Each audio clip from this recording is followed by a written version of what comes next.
भजन में अहंकार का परिणाम। एक भक्त थे, उन्हें एक दिन एक जिन ने पकड़ लिया। जिन का मतलब भूत ने पकड़ लिया। भक्त अनेक प्रकार की शारीरिक और मानसिक यातनाओं से त्रस्त होने लगा। पागल सी स्थिति हो गई। ओझा और तांत्रिक हार मान गए।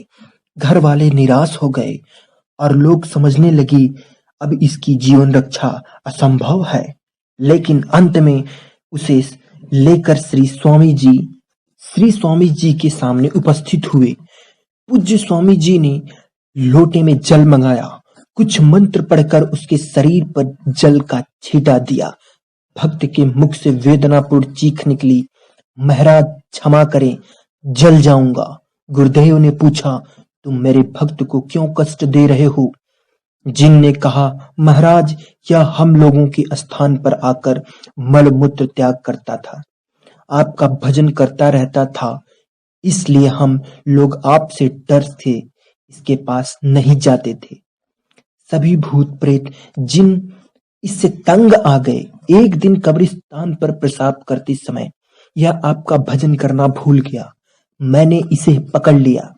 यह बहुत दुष्ट है महाराज, मैं इसे नहीं छोड़ सकता। श्री स्वामी जी ने उस प्रेत को समझाया, परंतु वह नहीं मान रहा था। जब श्री स्वामी जी ने मंत्र पढ़कर जल का छींटा देते थे, वह चिल्लाने लगता था कि जल जाऊंगा, जल जाऊंगा। फिर थोड़ी देर बाद कहता था, इसे मैं नहीं छोड़ सकता, इसने मुझे बहुत परेशान किया है। श्री स्वामी जी ने कहा, नहीं छोड़ोगे तो जला डालूंगा।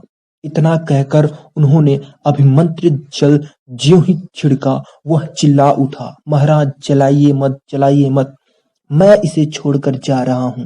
वे भक्त तत्काल ठीक हो गए और भावाविभोर होकर पूज्य गुरुदेव जी के चरणों में गिर पड़े।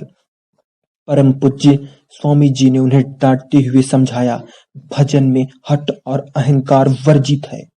भजन करते समय भूत प्रेत डरकर पास नहीं आते हैं। इसका अर्थ नहीं कि उल्टे ही उन्हें सताया जाए।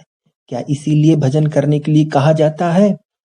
भजन करने वाले भक्तों को किसी दूसरे के मार्ग में बाधा नहीं बनना चाहिए, अपना तथा औरों का सुधार करना चाहिए। अब ऐसा दुस्साहस कभी मत करना।